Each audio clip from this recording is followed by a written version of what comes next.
ಭಾನುವಾರ ಹುಬ್ಬಳ್ಳಿ ಅಶೋಕ್ ನಗರ ಪೊಲೀಸ್ ಠಾಣಾ ವ್ಯಾಪ್ತಿಯಲ್ಲಿ ಬಾಲಕಿಯೊಬ್ಬಳನ್ನ ಪುಸಲಾಯಿಸಿ ಆಕೆಯನ್ನ ಹೊತ್ತೊಯ್ದು ಅತ್ಯಾಚಾರಕ್ಕೆ ಯತ್ನಿಸಿ ಕೊಲೆ ಮಾಡಿದ್ದಾನೆ. ಇಂದು ಕಿಮ್ಸ್ ಆಸ್ಪತ್ರೆಯಿಂದ ಬಾಲಕಿಯ ಶವವನ್ನ ಕುಟುಂಬಸ್ಥರಿಗೆ ಹಸ್ತಾಂತರಿಸಲಾಗಿದೆ.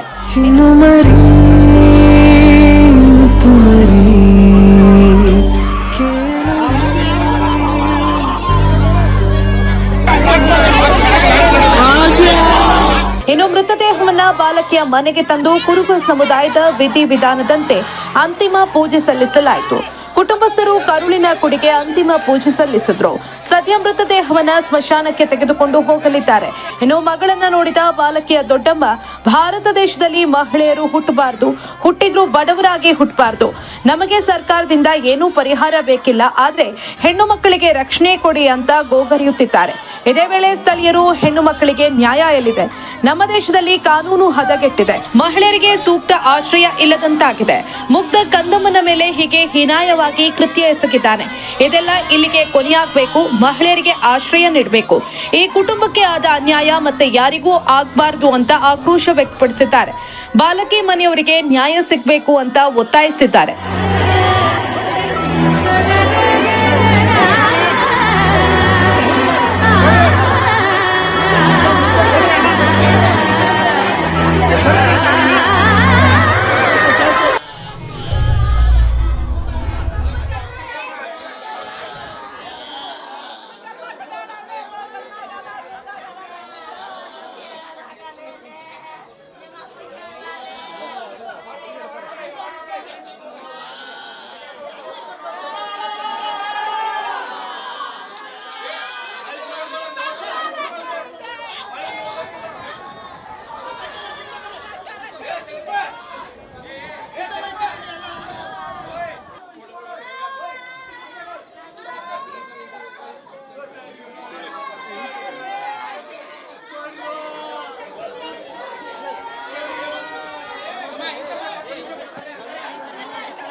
ಮನೆಗೆ ತಂದು ಕುರುಬ ಸಮುದಾಯದ ವಿಧಿವಿಧಾನದಂತೆ ಅಂತಿಮ ಪೂಜೆ ಸಲ್ಲಿಸಲಾಯಿತು.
ಇವತ್ತಿನ ದಿನ ಹೊಸೂರಿನ ಆದಿತ್ಯ ರಾಜ್ ದಾಂಡಲಿ ಅವರು ಈ ಮಗುವಿನ ಹತ್ಯೆ ಸಲುವಾಗಿ ಅವರ ತಂದೆ ತಾಯಿಗೆ 1 ಲಕ್ಷ ರೂಪಾಯಿಯನ್ನು ಕೊಟ್ಟಿರ್ತಾರೆ, ಪರಿಹಾರ ಕೊಟ್ಟಿರ್ತಾರೆ.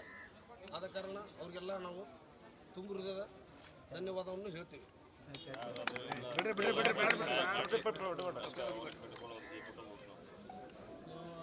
ಮಗನ ಒಬ್ಬಗೆ ಅಂಡಿಗೆ ಹಾಕ್ರಿ, ಈಗ ಬೇಕು ಸುಲಾಯಿದ್ರಿ. ನಾವು ಈಗ ಕೊಟ್ಟಿದ ಮೇಲೆ ನನಗೆ ಗಂಡು ಹುಟ್ಟೈತೆ ಅನ್ಕೊಂಡಿದ್ರಿ. ದೇವ್ರು ನಮ್ಗೆ ಈಗ ಮಾಡಿಬಿಟ್ಟ.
ಬಿಹಾರಿ ಮೂಲದ ರಾಕ್ಷಸ ಭಾನುವಾರ ಹುಬ್ಬಳ್ಳಿ ಅಶೋಕ್ ನಗರ ಪೊಲೀಸ್ ಠಾಣಾ ವ್ಯಾಪ್ತಿಯಲ್ಲಿ ಬಾಲಕಿಯೊಬ್ಬಳನ್ನ ಪುಸಲಾಯಿಸಿ ಆಕೆಯನ್ನ ಹೊತ್ತೊಯ್ದು ಅತ್ಯಾಚಾರಕ್ಕೆ ಯತ್ನಿಸಿ ಕೊಲೆ ಮಾಡಿದ್ದಾನೆ.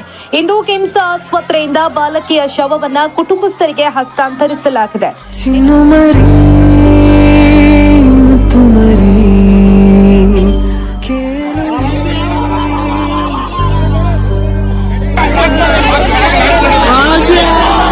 ಇನ್ನು ಮೃತದೇಹವನ್ನ ಬಾಲಕಿಯ ಮನೆಗೆ ತಂದು ಕುರುಬ ಸಮುದಾಯದ ವಿಧಿವಿಧಾನದಂತೆ ಅಂತಿಮ ಪೂಜೆ ಸಲ್ಲಿಸಲಾಯಿತು.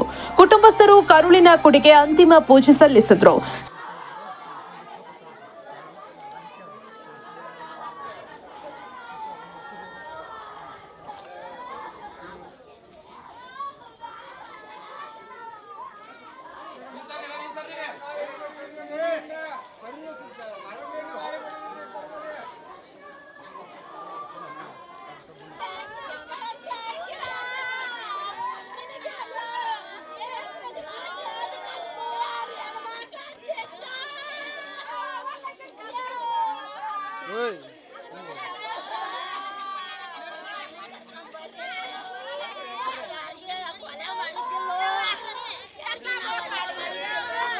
ಇವತ್ತಿನ ದಿನ ಹೊಸೂರಿನ ಆದಿತ್ಯ ರಾಜ್ ದಾಂಡಲಿ ಅವರು ಈ ಮಗುವಿನ ಹತ್ಯೆ ಸಲುವಾಗಿ ಅವರ ತಂದೆ ತಾಯಿಗೆ 1 ಲಕ್ಷ ರೂಪಾಯಿಯನ್ನು ಕೊಟ್ಟಿರ್ತಾರೆ, ಪರಿಹಾರ ಕೊಟ್ಟಿರ್ತಾರೆ.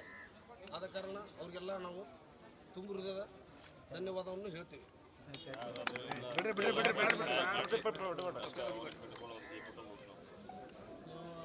ಮಗನ ಒಬ್ಬಾಕಿ ಅಂಡಿಗೆ ಹಾಕ್ರಿ ಈಗ ಬೇಕು ಸುಲಾಯಿತ್ರಿ.